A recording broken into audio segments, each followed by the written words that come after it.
bullish or bearish. Whether you're a rookie trader or a rock star, we believe there's room for everyone. Every Filipino can learn how to trade. We're just your average Joe. But together, let's take advantage of the greatest equalizer of wealth ever, the stock market, where millions can be made and lost in a click of a finger. The journey to trading mastery is a lifetime, and we're here to stay. We are ZFT, and this is where the hot money is.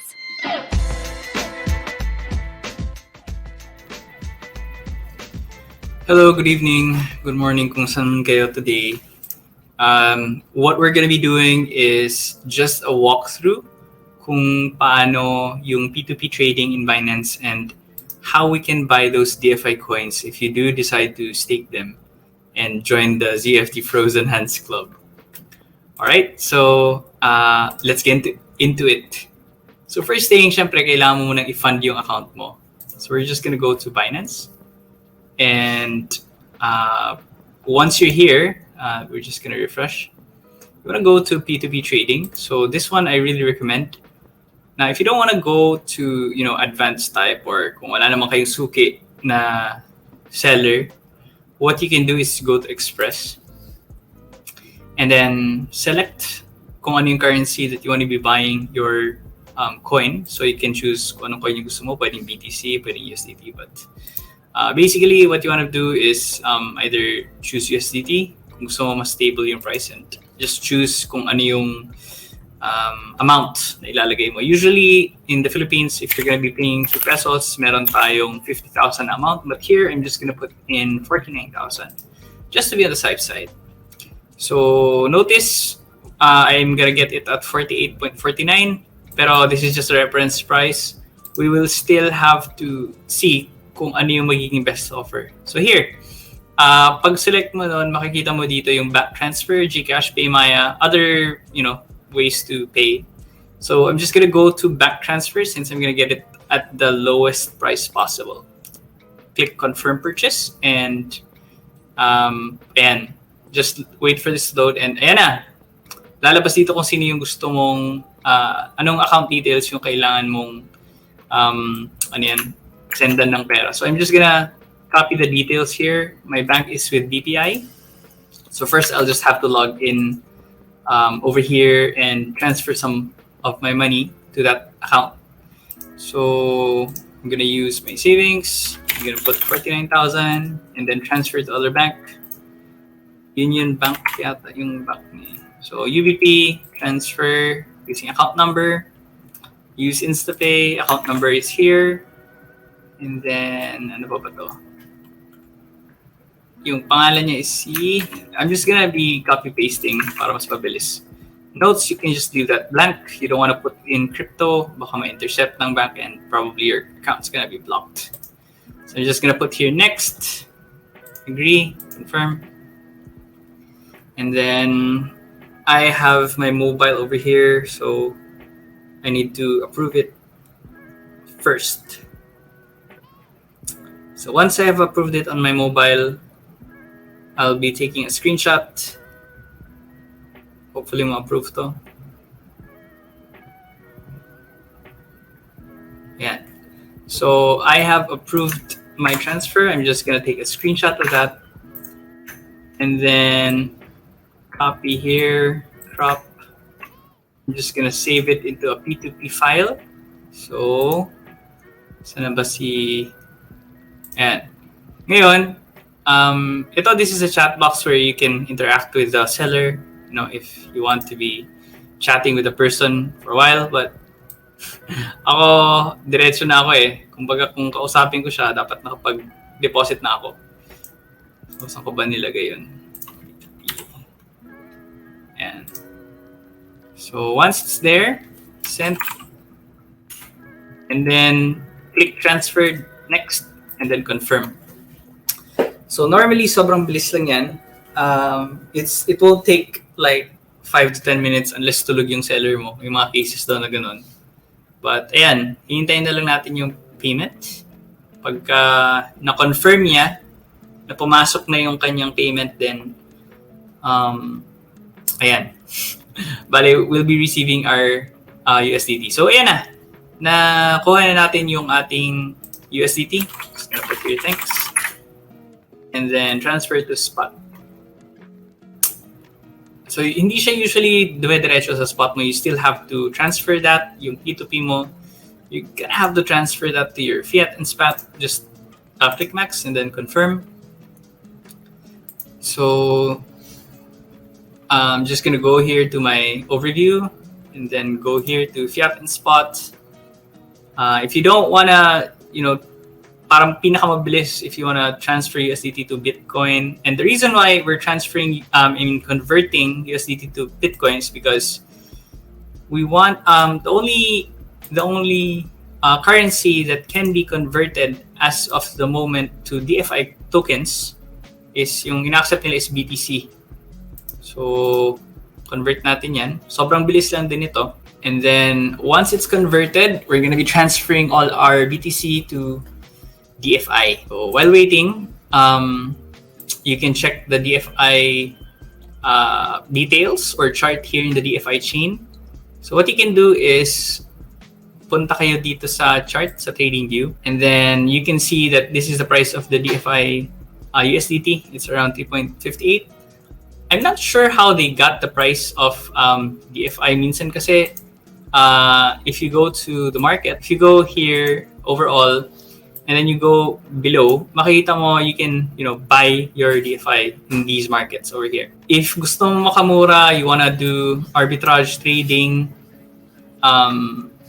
the best way talaga is hanapin mo dito kung ano yung mga lowest price, like this one si KuCoin 2.99, or ito si BitTrue. You need to open accounts there and trade para makuha mo sa mga ganyang presyo. Pero sometimes kasi may mga fee yan eh. So depende. Sometimes nagloloko din yung wallet. So just be careful. Now, I'm pretty sure nakapag-convert na tayo. So here we go. We have our balik na lang ako sa overview.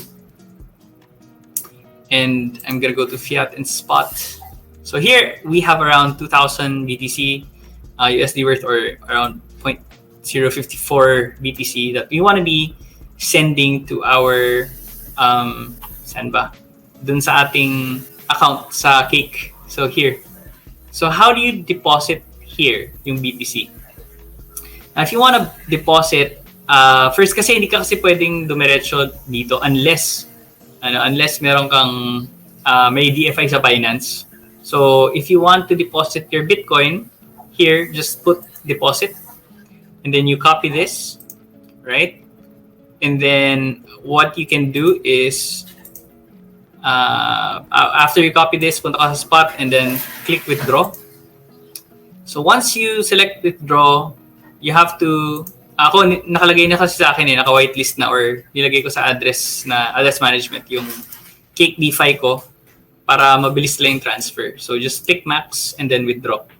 Once you have that withdraw, once you click that withdraw button, bali ang mangyayari nito, you will have to, you will have to, what do you call this? Do yung 2FA or two-factor authentication, and then afterwards, larga na yung, pwede mo nang, anong tawag nito? Pwede mo na gawin yung transaction. Alright. So here I have my recent withdrawals as well. What I want to do though is instead of just withdrawing here, kasi diretso yan dito parang, sorry, pagka nag-withdraw ka, nag-withdraw ka at deposit mo dito sa CakeDeFi, makikita mo siya dito sa network na to. So it's very fast. Siguro within 10 minutes or 15 minutes siguro kung congested yung network, lalabas yan dito. Alright? And then what the next step that you need to do is to click buy, or swap. And then itong si DFI, you will just have to click yung balance and then isa-swap niya yung mga BTC mo for DFI. Now, that's really the simplest way to do things. Now, if you want to do yung, for example, dito sa KuCoin, kasi meron din akong KuCoin account, you can buy USDT. Ang ginagawa ko kasi dito sa KuCoin, I usually just, saglit, hanapin ko muna yan. I just go to assets first. Right. Sa main account. So, kasi si KuCoin, this is where you can get DFI at 2.99. Tapos sa Bittrex kasi 3.59. So, what we're gonna do is to, yung parang goal natin, wait, ang gulo. Saan na ba ako? Medyo maraming nangyayari. What we're gonna do is convert first yung ating Bitcoin into USDT. Alright? Siglit, saan na ba yan? So, I'm gonna convert, paulit-ulit tayo, may conversion penalties pa naman to. So, palitan ko, gawin kong max BTC, and then convert to USDT. Pwede rin i-trade mo para mas mabilis. Trade mo sa market, tapos just use market. Pero, I'll show you one way to do transfers para, for the sake of this presentation, makita niyo yung mga style na ginagawa ng iba. Now, other people kasi use this as an arbitrage. Para din may matutunan kayo how to do arbitrage trading. So right now, what I'm gonna do is, I'm gonna be withdrawing my USDT and send it to my KuCoin address. So I'm gonna be withdrawing here, ano ba yan? Z KuCoin USDT. So I'm gonna select that. I'm gonna put max. All right. So the network that you use or I use is instead of ERC20, which costs sometimes a lot dun sa network fee. Ito 1 USDT lang network fee. So that's why I use this one talaga to do things. So once I click withdraw, right? I'll click continue. I will be having all these codes. Ito na yung 2FA na gagawin ko. So first, I have my phone verification. And then I will have to check my email. So sometimes it takes a while for the email to load. So usually you just get an update from BPI. Lumalabas siya sa updates pagka you're using Gmail. And then, make sure you activate your 2FA talaga kasi very important yan. That's for security purposes para hindi talaga maano yung account mo or, you don't want to have accidents or what. So that's my email code. Now I need to go for my 2FA or yung Google Authenticator. And then click submit. So that's the withdrawal process. Waiting for approval na lang siya. So hopefully within 2 minutes we'd be able to, or mga 5 minutes, makukuha na natin yung ating coins dito, lalabas sa main account. So normally, what's gonna happen is pupunta lang tayo sa assets sa main account. We're gonna be getting a notification once that USDT will be reflecting into our account. So may app din yung KuCoin. I can give you a referral code so that you can save up on fees. Anyway, hintayin na lang muna natin. Lakas din ng BTC ngayon, It's breaking out. Tapos yung ibang alts din lumilipad na rin, Very nice. So with Binance, lalabas din yung notification once, let's say, the withdrawal has been successful. Lalabas lang siya dito sa notifications. So, ayan guys. Ito usually yung ginagawa ko pagka may mga winnings ako from my futures trading. I put it into my long-term investments, mga crypto investments, and ayan. 9,000 to kanina. And then, 4 na ngayon. Buti na lang malakas yung market. Ayan, I usually just play with the main coins, yung ETH tsaka BTC. Yan talaga yung mga malalakas. So, dyan ako nagbubuhos ng mga funds. Minsan, yan, naglalagay din ako sa mga ibang coins like Matic, yung mga, what do you call this? Yung mga malalakas, yung mga outliers. So, hopefully, magtuloy-tuloy yan para mas marami tayong mabiling, para mas sulit yung ating bili sa ating ano. So, once I get my USDT here, I'm just gonna be buying DeFi sa KuCoin. Pero check ko nga din yung KuCoin. Ang tawag nito, DFI. Kasi minsan nagloloko yung wallet ng DFI eh. Minsan lang, especially sa Bittrex. Pero dito sa KuCoin, it works naman. So pag nakita nyo merong malaking discrepancy, saan ba yun? Dito, sa CoinMarketCap. Like, you see here, 2.99, tapos sa Bittrex, 3.59. Pwede mong gawin, bumili ka ng DFI sa KuCoin, tapos ibenta mo sa Bittrex. Pwedeng ganun yung gawin mo. Matik, kikita ka kaagad dun. O ano, parang naisip. Okay, may idea na. So, ayan. Tsaka malaki yung volume sa Bittrex. Yan ata yung may pinakamalaking volume sa lahat. Hindi. Si Hotbit pala yung pinakamalaki. Pero minsan kasi hindi ka nakaka-withdraw ng DFI. But yeah, you can do arbitrage plays. Ayan, so meron na tayong withdrawal, successful na lumabas. Malamang nandito na rin sa KuCoin. Ayan, so lumabas na yung ating assets. So what I'm gonna do from main account is transfer ko siya sa trading account. Labas natin, confirm. So now that it's in the trading account, I'm just gonna refresh this. This is where I get to trade those DFI tokens. So hopefully nakakasabay ba kayo. Right now, I have around 2,100. And I'm planning to buy, let's say, laki Teka, try natin. Okay, I'm just gonna have to input my code. So, lagay muna natin 50%. I'm just gonna be buying it at market para fill agad tayo. Ayan. So, mukhang tayo yun. Nagpataas. Meron pang isa dito. We're just gonna do max. So, pag bumili kayo ng marami, expect na ganyan yung nangyayari. So I'm just gonna put max and then buy DFI. Alright? So now that I've bought my share of DFI, what I'm gonna do next is transfer my DFI tokens from my main account, from my trading account to my main account. So punta tayo sa saan ba to? DFI. Yan, walang lalabas dito eh.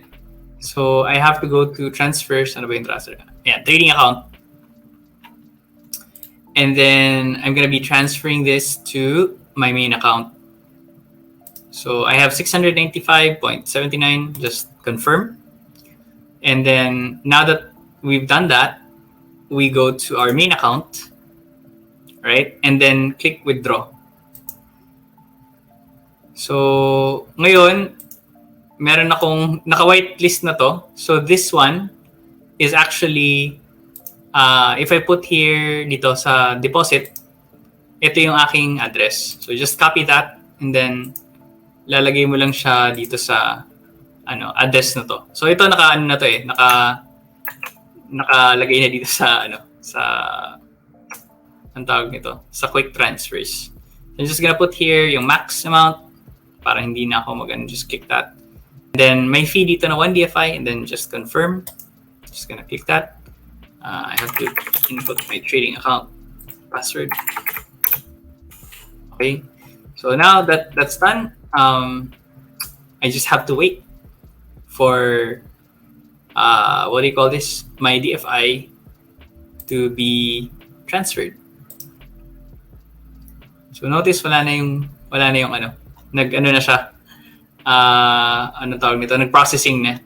So here I can see kung ano yung mga withdrawal history ko. Before I have this one, 165, and then here's the next one, 694. Again, you don't have to go through this kind of process. If you want the fastest way, just buy Bitcoin and then go to Saan na ba yun? Sa CakeDeFi, after you get your Bitcoin, nandito na siya. Once you deposit it, click swap and then just select yung balance kung pumasok na siya and then continue. So right now, we're just waiting for our DFI to reflect dito sa ating CakeDeFi address. So ayan, you can see here yung mga deposits as well, kung magkano, at saka, kung ano yung coin na deposit mo, BTC ba yan or DFI. And then we can just wait here as well. And so just a few updates lang as of this posting. Magbaburn yung, magkakaroon ng update yata, may bagong update sa DFI. They're gonna be burning around 800 million worth of DFI tokens. So yung circulating supply, it's gonna be much lower. Thereby, when demand, when supply is low, and if people actually see this and drives up demand, then tataas yung price eventually. So reminders lang that this is for me, long-term investment talaga. They also updated yung nila, yung parang sa freezer nila, kung ilan yung pwede mong, like the projected amount that you're gonna get after, let's say, 1 month of investing or to 10 years. So the update here that they did is makikita mo na yung parang nasama na dito yung emission or yung lower emission after several years. Kasi right now, since bago pa lang siya na project, they're rewarding early investors, but in the future, those rewards are gonna get lower, especially once we reach, let's say, ito na, after more than 5 years, konti na lang yung rewards, but still bigger rewards. This is assuming that your price is constant, of course, but we all know na in the future, pagka tumuloy talaga tong DFI, yung the DeFi itself, then this is gonna really explode. Baka ma-hype kayo, pero ayan. So if you are planning to add yung DeFi tokens, you better do it within 24 hours before the burning starts and news gets out. You just have to follow yung Twitter nung founder nila, si Julian at saka si Zain, para lang updated kayo. Ayan. So I'm just gonna refresh this. Hopefully pumasok na. Minsan it's gonna take some time since it's a native. Kumbaga itong token na to native ng Bitcoin network. What I do suggest is if ever yung pinakamatagal yung if you're ever going to be staking for or freezing for a long time, you can do 5 years. Yun yung pinaka masuggest ko. Kasi Ayan. Yung difference from 5 years to 10 years maliit lang. Like see, APY with freezer 98, tapos if you're gonna freeze it for 10 years 99. Maliit lang. So 5 or pinaka if ever you gusto mo yung minimum 1 year talaga. Right? 6 months hindi masyado sulit eh. Parang may jump siya 92 and then 1 year is 96. So from 96 dyan magiging sulit yung mo. Yung hintayan mo. Yung rebates, yung freezer rebates. So, ayan guys. There are 2 kinds of staking din pala here. So, for those of you who are new and haven't been updated, you're hearing this for the first time.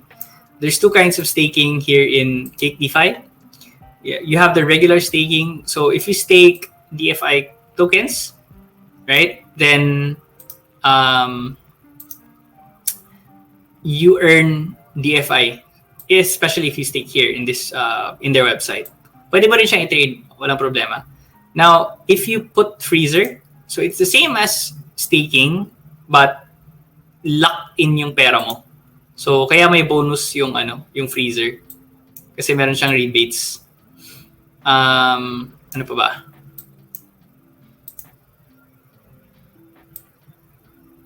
Ayan. So marami siyang ibang things. And meron pa siya yung confectionery if you wanna check this out. Especially if you have around 10,000 DFI or mas marami, then you get a bonus. Parang may mga ano ka, anong tawag nito? Parang membership bonus or something. Here, I'm just gonna show you sa staking. So with the current amount that I have staked, and so I have around 2,700 staked. I'm earning every 12 hours at least 2 DFI. So every 2 weeks, yung rewards ng DFI bumababa, pero hindi siya ganun ka hindi naman ganun kababa. Pero the longer, ano yung tawag nito? After 2 years yata or 3 years, bumababa na yung block rewards. So it's really better to get in early to enjoy those rewards before yung emission, Basta may tinatawag sila about it. Yung para ding Bitcoin, di ba? Like when it started, mas marami kang namamine. Pero as time goes on, mas kumukonti na lang yung pwede mo i-mine. So, ayan. Just go and research. You can check out their white paper as well. Para hindi kayo mahirapan or para mas maintindihan nyo siya. I don't recommend this na pagka mahilig kayo mag-trade tas hanggang trading lang. If you're not into investing or long time and you don't parang hindi mo talaga inaral kung ano yung pinasok mo, then I really suggest that you don't go into this. Always study what you're investing in. So, hindi pa dumarating yung ating DFI. Wait lang natin. So, sometimes it takes a while talaga. Alright. Ayan, so here sa withdrawal, nakalagay dito status completed. So, I think we're just waiting for the confirmation here sa sa CakeDeFi. Lalabas lang yan dito sa deposits. So, let's just give it more time. In the meantime, let's just check kung anong naging itsura ng ating positions. Itong si Cake lumipad talaga. BNB rin eh. Nice. ETH, pa-breakout pa lang. Ontology, breakout na. Very nice. So, ayan. Ito, ano bang itsura nito ngayon? Ayan. So, from 21 kanina, naging 18 na lang. So, nabawas na yung ating, withdraw. Later, I'll have to take note of those. Better if you keep track din talaga sa mga, yung mga, anong tawag nito? Mga investments mo. Sana umabot ulit ng 3,000. Wishful thinking, BTC rin sana. Second entry ko na to eh. Second swing. First swing was here. Okay, check natin. Baka nandito na. Wala pa ba? Okay, wala pa rin. Ganun talaga. Mabagal talaga siya, guys. Close ko na nga to. So, at least alam niyo na kung paano withdraw. Mag P2P. Yung P2P, if you ever you wanna receive, ganun din yung process. P2P, tapos I want to sell. Sobrang dali lang talaga. Just go for P2P. Just make sure na hindi niyo ilagay dun na crypto kasi minsan mapo-blacklist kayo ng bank or papahirapan kayo pag nalaman nila na it's a crypto transaction. Unless you're with Union Bank. They're the most friendly na when it comes to crypto.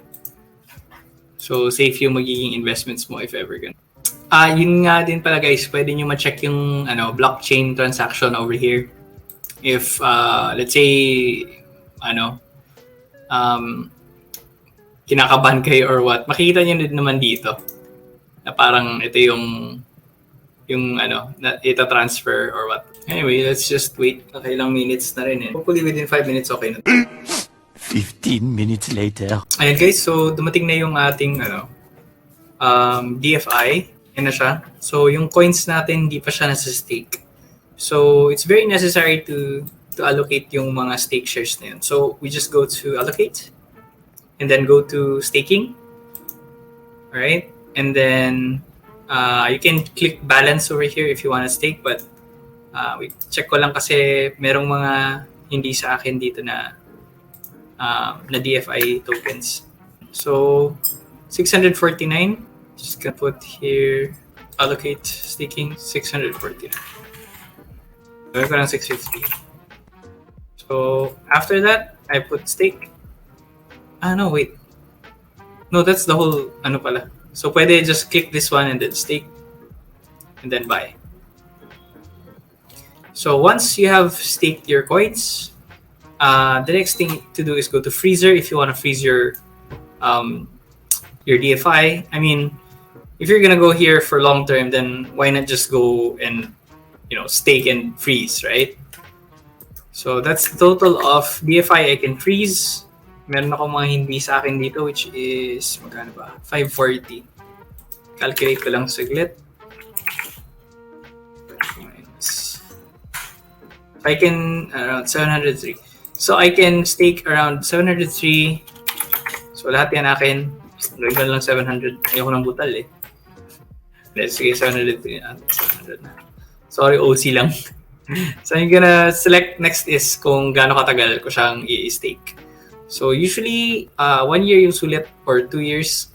Like depende talaga sa'yo. But there's a very little difference if 1 to 2. So ako 1 year na lang yung gagawin ko para after a year I can really decide if I wanna sell it into the market or if I want to extend it to another year. So once it's done, I'm just gonna click freeze now. And then ito yung parang estimate niya with freezer after a year how much yung kikitain mo. So, and then just click freeze. And that's it, guys. Yan na yung na-freeze na DFI tokens. So I'm just gonna click here off para after let's say a year and then I decide I just want to sell it, then this is really the way to go. Just select off. Kasi baka mamaya pagka nag-expire na and then naka-auto-renew siya. So hindi mo na siya mabenta if ever you decide na you wanna sell it. Right? So that's it, guys.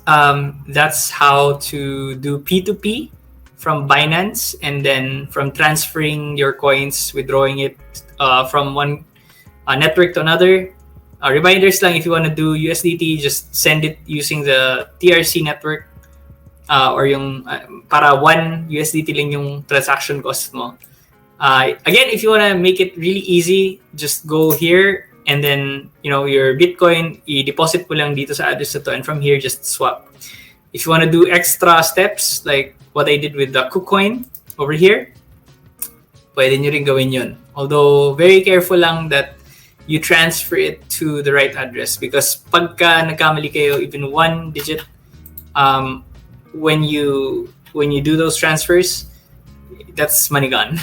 So ingat lang talaga kayo. Alright, so that's it, and good luck sa inyong investments. See you again next time.